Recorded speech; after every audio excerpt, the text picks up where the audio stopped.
Hey, salut tout le monde, ici Vincent. Hey Yannick. Pour la chaîne Le Temps d'un jeu. Aujourd'hui, on va vous présenter un résumé en fait de notre fin de semaine ludique. De mon côté, on a essayé en fait plusieurs jeux où j'ai initié en fait certains joueurs puisqu'il y en a qui c'était leur premier essai en fait dans l'univers des jeux de société. Donc, je vais vous présenter en rafale certains fillers puisque c'est dans cette catégorie-là qu'on est allé durant la soirée.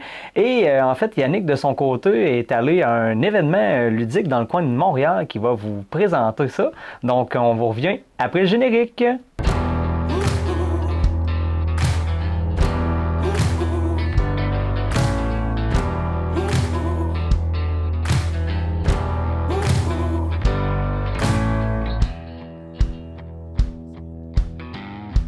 Nous, on n'a pas du tout vécu la même fin de semaine. Toi, tu étais dans le coin de Montréal, alors que moi, j'étais dans le confort de ma maison. Et depuis... Deux expériences ludiques, mais complètement différentes. C'est ça. En fait, depuis plusieurs années, je cherchais toujours des amis avec qui jouer. T'as pas d'amis? Et... Non, mais c'est pas ça. C'est que j'ai pas d'amis, c'est donc bien triste. Non, en fait, c'est que avec les amis, des fois, on a chacun nos vies. C'est très difficile, des fois, de se rejoindre autour d'un jeu de société. Un moment donné, il m'a poussé une idée de dire « Hey, pourquoi je n'ouvrirais pas ma maison sur les groupes pour essayer des choses, pour essayer de rencontrer du monde en fait qui partagent la même passion et le même langage. Et ça a donné lieu à plusieurs rencontres, certains qui sont très habitués à faire des jeux exemple expert, autant qu'il y en a que c'est leur première expérience. J'aime beaucoup ça, ça me permet de varier les jeux, aller dans des catégories de jeux que je vois pas souvent et ça me permet de me rendre compte de certains besoins qui manquent à ma ludothèque pour rassembler un maximum de joueurs. Et cette fin de semaine-là, j'ai été beaucoup dans les fillers, dans les petits jeux pas nécessairement pour débutants, mais qui se présentent rapidement parce que la soirée, c'est un vendredi soir. Et souvent, le vendredi, on n'a pas nécessairement le goût de sortir des jeux super lourds. Et j'avais des invités que c'était leur première expérience ludique. Et ce à quoi on a joué, un des premiers jeux, ça a été Toy Battle. Toy Battle qu'on a déjà présenté en fait dans une récente vidéo, qui est un jeu très... On vous la montrera ici, la vidéo, vous irez la voir. Oui, qui est un jeu très addictif pour deux joueurs où on a notre propre base et on doit faire un chemin en continu avec nos différents bonhommes vers l'autre château. Soit ça ou cumuler des étoiles en fait maximum et quand on récupère ces étoiles-là, ben, en fait on gagne la partie. Chaque personnage a des pouvoirs particuliers. Bref, c'est un back and forth entre les joueurs où c'est que chaque petit déplacement, chaque petite mécanique a son importance, chaque tableau a sa mécanique aussi. Bref, c'est un jeu super addictif. Donc, ceux qui n'ont pas eu la chance de l'essayer ou qui hésitent encore, là, c'est un achat à coup sûr pour deux joueurs, un excellent jeu, Toy Battle. Sinon, dans les autres jeux qu'on a fait, j'ai eu Hit Extreme. Hit Extreme, il y a eu une première version qui était Hit, le jeu normal, puis Hit Extreme qui rajoute des choses qui rend le jeu un peu chaotique, mais quand même très le fun. En fait, on va essayer il y a un paquet de cartes, on va virer en fait différentes cartes et c'est un jeu de push your luck, où c'est que ce que tu réussis à conserver devant toi, tu vas pouvoir le banquer pour faire des points. C'est-à-dire que tu peux pas, dans les trois premières cartes, si tu as des cartes en fait pareilles, avec des chiffres pareils, des couleurs pareilles, c'est correct, mais rendu là, si tu pousses ta luck trop loin, puis tu retrouves le même chiffre que dans tes précédentes cartes, tu perds tout et on passe à l'autre joueur. Et à Je vais penser à un jeu auquel j'ai joué cette fin de semaine, puis on en parlera tout à l'heure. C'est ça, mais à l'inverse, quand tu réussis à garder ton butin parce que tu as décidé d'arrêter quand c'était le temps, ben quand ça va revenir à ton tour, tu vas pouvoir les mettre en banque pour faire les points. Mais d'ici ce temps-là, quand les autres joueurs ont joué, ils vont pouvoir te voler des cartes, ils vont pouvoir te mettre des bâtons dans les roues avec différents effets de cartes. Donc c'est un push your luck et j'étais pourri en citron. Je pense que j'ai ramassé, je pense 4 cartes qui m'ont fait faire des points dans toute la game. J'étais vraiment mauvais, mais un petit jeu quand même très rapide, puis somme toute, j'ai beaucoup apprécié ce jeu-là. Sinon, autre jeu qu'on a essayé, ça s'appelle Dice VGs. Là, je le nomme en anglais parce qu'on l'avait trouvé juste en anglais. En fait, on essaye de fabriquer en fait différentes recettes avec des dés. Donc, on a un ensemble de dés placés dans une espèce de carré, en rectangle ou en carré. Et on a une espèce de petite hache qu'on va essayer de sectionner certains dés tant que la valeur de tes dés ne monte pas plus que 10. Donc, tu les récupères, tu as des dés, mettons, qui représentent des champignons, des poivrons, des carottes, des différents éléments. Et ces dés-là, quand tu les prends, ben, tu vas essayer de les mettre sur tes cartes à faire tout en réussissant tes objectifs que tu as à côté. C'est comme des objectifs un peu cachés des autres. Les recettes, non. Fait que, les recettes, tout le monde les voit. Ça n'a pas été un de mes jeux préférés parce que j'ai trouvé que dans la sélection de 2, tu étais bloqué à un moment donné. Je t'entends parler, puis il n'y a que des légumes là-dedans. Oui. C'est pas un jeu pour moi, ça. Non. Il n'y a pas un bon steak de bœuf. Non, c'est vraiment légumes. On recommande ça pour ceux qui sont végétariens. Non, blague à part. Mais bref, j'ai trouvé que le rendu des cartes est quand même... Tu sais, la patte graphique, j'ai beaucoup aimé. J'ai juste, je pense, moins aimé la mécanique. Ça venait moins un petit peu me rejoindre. Puis je trouvais qu'à force que les gens sélectionnaient des dés, bien, par moment, je me retrouvais bloqué. Puis là, ben, je t'ai pris avec mes cartes, même si des fois, on a, à la fin de notre tour, on peut aller repiger un objectif ou on peut aller repiger une carte recette, mais ça reste que souvent, j'étais pogné un petit peu avec mes cartes parce que je n'étais pas capable d'aller pogner mes dés, là, nécessairement. Donc, Dice VG, c'est quand même un bon jeu, mais moins fait pour moi, mais la table avec laquelle j'ai joué a beaucoup apprécié. Sinon, une surprise pour moi, un autre jeu, ça a été Mountain Goat. Mountain Goat est un jeu de roi de la montagne avec des petites mini-chèvres en bois où tu vas essayer de gravir les différentes montagnes. Les différentes montagnes sont représentées par des chiffres de 5 à 10. 5 ayant plus de cartes en amont pour monter la montagne et 10 ayant moins d'étapes pour monter la montagne, mais qui valent plus de points. Donc, tu brasses les dés et c'est toi qui décortiques tes dés comme tu veux. Tu as 4 dés et c'est toi qui décortiques tant que le minimum de tes dés sont 5 et plus. C'est bon? Donc, c'est exemple, tes 2 dés ensemble, tu es capable de faire un 6 puis un 8. Bien, tu vas monter ta chèvre sur la colonne 6 puis ta chèvre sur la colonne 8. Puis quand ta chèvre est rendue en haut, bien là, tu récoltes les points. Puis tant que tu restes en haut, tu vas continuer à récolter les points à chaque fois jusqu'à temps qu'un autre chèvre monte en haut, ben tu vas sacrer le camp en bas, puis tu recommences.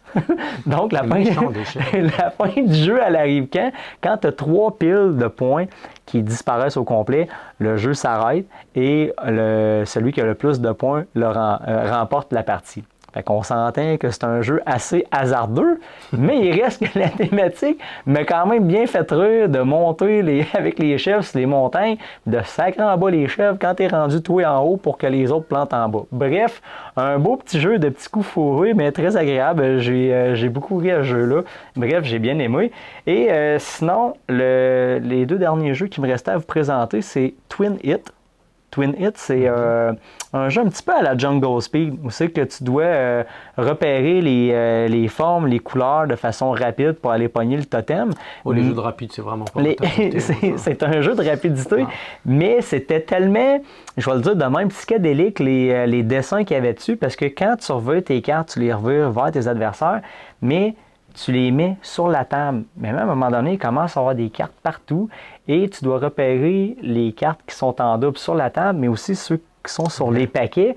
Et là, tu dois taper. Mais à un moment donné, il y a comme tellement de dessins bizarres à l'œil que tu deviens un petit peu perdu. Fait que là, on dirait que tu tapes partout parce que tu as l'impression que tu as vu une image, tu l'as déjà vue, mais comme les cartes sont recto-verso, tu as l'impression que tu l'as vu, mais tu l'as déjà viré, voilà une coupe de tour, ou ton adversaire l'a viré. Bref, si tu n'es pas attentif, c'est facile de perdre le fil. Je jouerais pas du game à ça. Je pense que j'avais mal aux mon genre de jeu. J'avais mal aux yeux. Les jeux de rapidité puis de réflexe, c'est pas fait pour tout le monde, mais j'ai bien aimé le tester. Donc, Twin Hit, si vous aimez les jeux de réflexe et de rapidité, peut-être que celui-là, ça serait fait pour vous. Le dernier jeu que je voulais présenter, c'était Château Blanc. Yannick et moi, on avait déjà fait une partie, en fait, de Château Blanc. On était un petit peu sceptiques quand on a fait la partie au niveau de l'optimisation des points. C'était quand même compliqué. En fait, les tours de jeu arrivaient tellement vite qu'on n'avait pas le temps de monter nos choses. J'ai refait une partie et c'était plus fluide. Je savais un petit peu plus où m'en aller. Bref, dans Château Blanc, on essaye d'optimiser ses points le plus rapidement possible, soit en envoyant des paysans sur des cartes qui font des points, qui déclenchent des effets. Soit envoyer des militaires dans leur camp pour produire des points, des courtisanes pour monter dans les châteaux.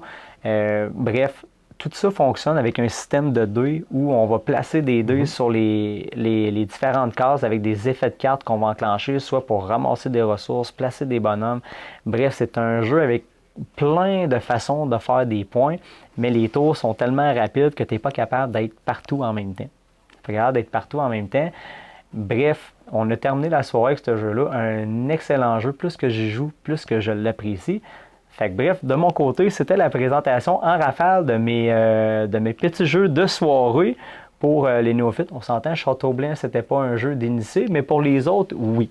Bref, de ton côté, Yannick, toi, tu as vécu une expérience pour la première fois du côté de Montréal. Oui, effectivement, c'était la 2e édition du Ludicon, ou Ludicon pour les anglophones, ou si vous préférez le prononcer Ludicon, c'est comme vous voulez. Donc c'était la 2e édition qui avait lieu au Palais des Congrès à Montréal.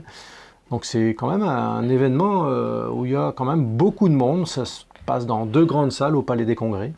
Et donc il y a un tas de distributeurs, de partenaires qui viennent aussi pour présenter leurs jeux, des nouveautés. Il y a des prototypes qui sont présentés là aussi. Donc il y a des tables qui sont réservées pour la présentation de ces prototypes. Puis après, si vous voulez amener des jeux, on amène des jeux, on joue tous ensemble, on rencontre du monde, etc. etc. Donc c'est un événement de jeux de société, puis c'est très bien organisé. Bravo d'ailleurs aux organisateurs, c'était vraiment le fun, et puis assurément j'y retournerai pour la prochaine édition. Donc nous, ça a été l'occasion, donc je suis allé en famille en fait, avec ma conjointe et puis mon garçon. Donc on était à 3. Et puis on avait amené quelques jeux, mais on a essayé quand même beaucoup de nouveautés. Je te dirais, j'ai pas joué à j'ai joué à un jeu que j'avais amené, mais le reste, on les a pas essayés. Donc on a joué aussi à des jeux pas trop lourds, en fait, des jeux qui n'étaient pas trop longs non plus. Donc ça nous a permis d'en essayer plusieurs, puis de jouer plusieurs parties à certains jeux.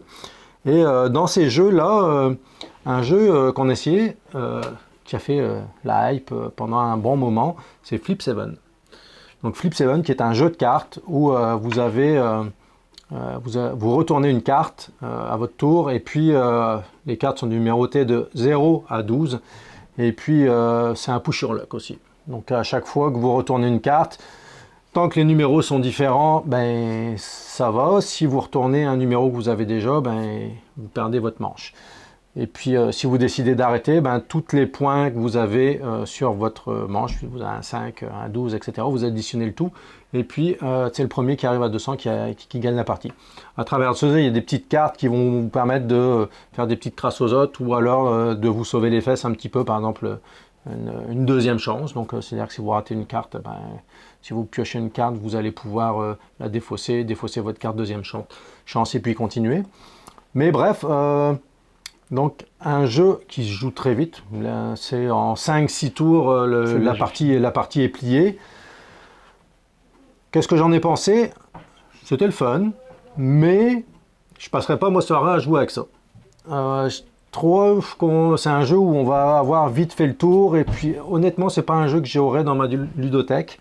C'est un jeu qui est beau aussi, la boîte est belle, c'est brillant, tout ça, mais c'est pas un jeu, dans les jeux, les petits jeux, des petits fillers comme ça, il y en a beaucoup d'autres que je préfère.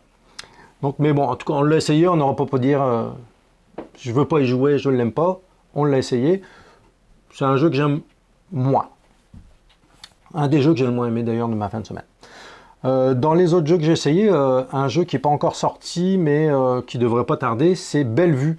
Donc vous l'avez sûrement déjà vu, les petites boîtes en biseau là, ben, c'est le même fabricant en fait qui fait ces jeux-là.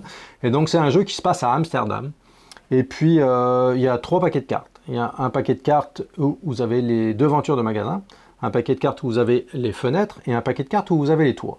Et puis vous avez une main de cartes, et puis vous allez jouer, c'est un système de draft. Donc vous allez jouer une carte, vous allez passer votre paquet de cartes à votre voisin de gauche, et ainsi de suite, ça va tourner comme ça. À chaque fois, vous allez jouer une carte, donc vous allez jouer ou alors une vitrine de magasin. Donc sur la vitrine de magasin, il y a une certaine façon de faire des points. Donc, puis vous allez devoir agencer les fenêtres qu'il y a au-dessus. Donc ça peut être avoir autant de chats sur vos fenêtres, autant de pots de fleurs, autant de drapeaux aux fenêtres, etc. Et puis pour pouvoir faire vos points. Si vous n'avez pas réussi à faire ça dans votre bâtiment, ben, vous ne marquez pas les points. Et c'est pareil pour les toits. Une fois que vous avez posé votre toit, ben, le toit il rapporte un certain nombre de points en fonction du toit. Et puis donc vous allez marquer des points en fonction de la vitrine que vous avez et en fonction des toits que vous avez. Puis le premier qui pose son 4e toit, ben, il met fin à la partie. Donc c'est un jeu, on a joué plusieurs parties et on a vraiment beaucoup aimé ce jeu-là. En plus c'est beau, donc c'est très coloré. Il y a un système aussi qui fait que si vous avez, les façades sont toutes d'une couleur différente. Donc si vous arrivez à agencer des façades de la même couleur sur toute une rangée en hauteur puis en largeur, des couleurs qui suivent, vous allez marquer un certain nombre de points aussi. Un jeu franchement qu'on a bien aimé et que j'aimerais sûrement bien avoir parce que ça se joue très vite. On a enchaîné, je crois, 4 ou 5 parties d'affilée. Ça a été vraiment le fun comme jeu. Ce qui est le fun dans ces événements-là, c'est que tu croises tout le temps des jeux, exemple, que tu pensais pas aimer, des jeux qui sortent de l'ordinaire, Oui. que t'aurais pas essayé. Si, tu sais, des fois, tu vas en magasin, tu les vois, ou le monde, il t'en parle, ah, je suis pas sûr, puis là, ça te permet de les tester, c'est vraiment bien. Puis quand tu as une journée de même, ce qui est difficile, c'est que c'est pas facile de sélectionner parce que tu peux pas Non, trop c'est faire ça. des longs jeux pour pas briser ta journée. Fait que c'est pas Ouais, c'est évident ça. à choisir. Il faut non? essayer, là. Faut pas se retenir en disant, oh non, l'aspect ne m'intéresse pas. Des fois, l'aspect, c'est l'aspect, là. Puis, ça n'empêche qu'il y a des jeux qui sont pas beaux, hein. On en a déjà parlé dans une certaine vidéo. Il y a des jeux qui sont pas beaux puis qu'on aime beaucoup, donc il faut s'essayer. Un autre jeu qu'on a essayé, puis qui fait la hype en ce moment, c'est Take Time. Oui. Donc Take Time, c'est un jeu coopératif où on a une horloge, puis on va devoir poser des cartes tout autour de l'horloge, et puis on a des conditions. Donc il faut que les cartes qu'on va poser tout autour de l'horloge aillent dans un ordre croissant, sachant que les cartes, on va les poser face cachée.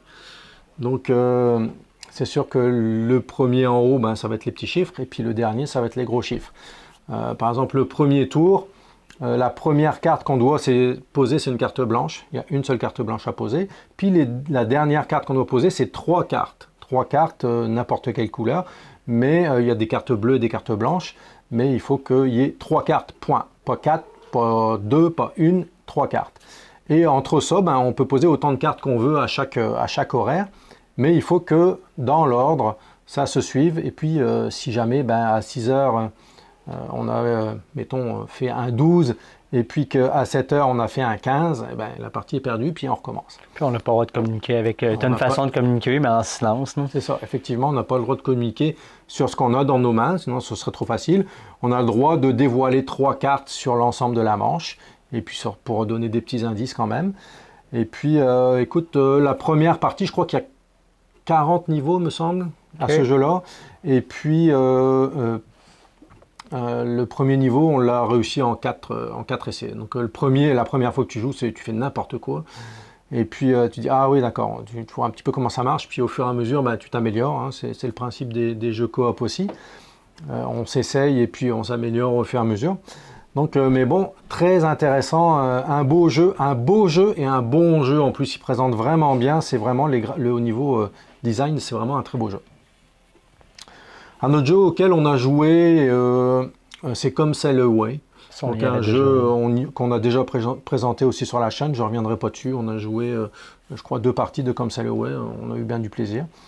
Le jeu suivant, un nouveau jeu qu'on a essayé aussi, c'est The Peak Team. Donc encore un jeu coopératif où on représente des alpinistes en fait, qui doivent évoluer sur une montagne et on a des objectifs communs. Donc on a un objectif, chacun a un objectif particulier, mais l'objectif commun en fait c'est de jouer tous les objectifs en fait. Donc tous les objectifs doivent être réalisés. Et puis à travers de ça, évidemment, ce serait trop facile si on n'avait pas des bâtons dans les roues.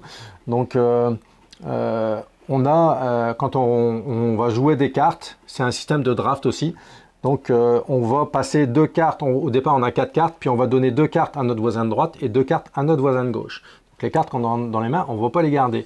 Donc il faut essayer de voir où est-ce que nos partenaires, j'allais dire adversaires, mais nos partenaires se situent pour savoir quel chemin ils doivent prendre, puisque les chemins sont d'une certaine couleur, et les cartes qu'on a dans nos mains nous permettent de prendre ces chemins.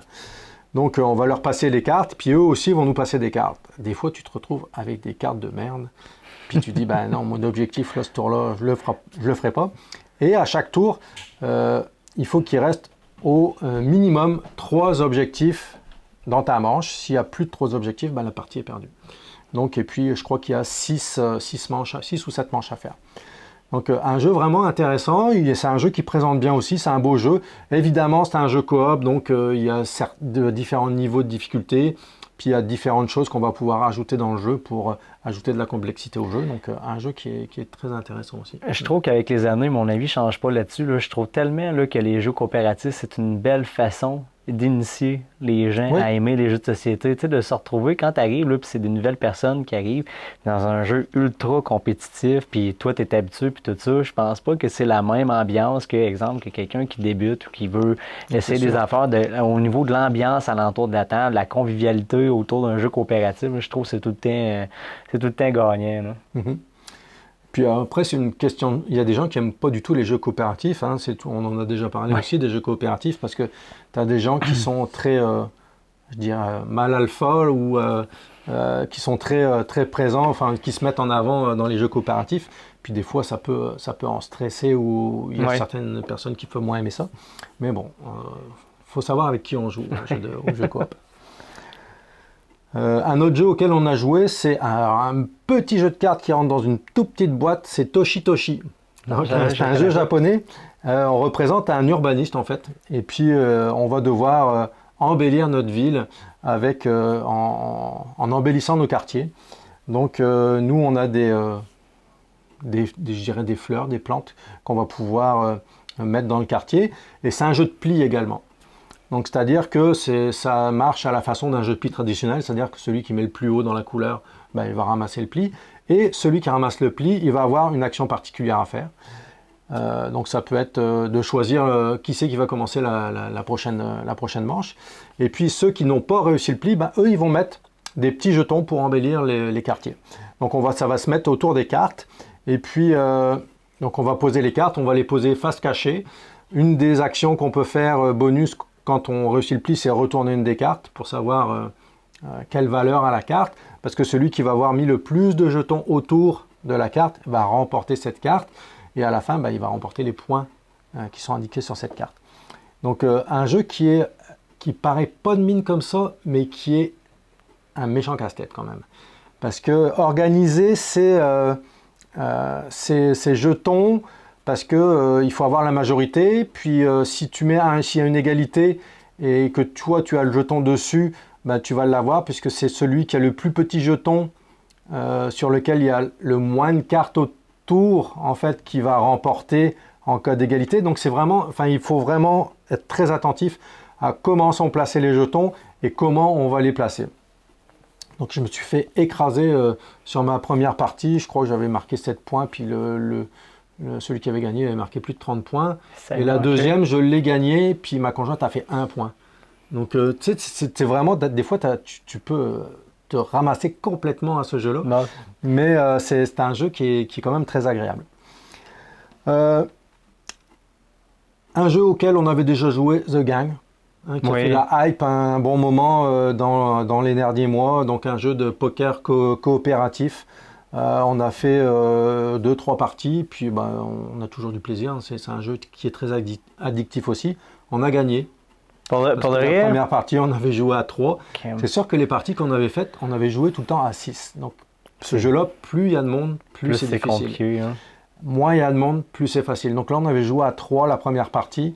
Et puis, on avait gagné notre partie. Donc, on était bien content d'avoir enfin gagné une partie à The Gang. Mais ça reste que, tu sais, ces jeux-là, je trouve que c'est de plus en plus populaire. Tu sais, on pense à, tu sais, The Gang, tu sais, là, tu as parlé de Take Time, tu sais, le Bomb Buster, tous les jeux coopératifs où c'est que tu peux pas nécessairement communiquer, mais tu as toute une façon de faire. Puis, il y a beaucoup de niveaux de difficulté, il y a des rajouts comme des jeux infinis, puis c'est pas grave même si tu changes de gang parce que avec qui tu joues, parce que les jeux sont faciles à expliquer, puis parce que tu changes de gang, justement, il y a comme un renouveau parce que tout le monde joue de façon différente, fait que oui, des fois... Sauf que cette année, il y a eu beaucoup de jeux coopératifs comme ça, de petits jeux coopératifs, et énormément de jeux à deux.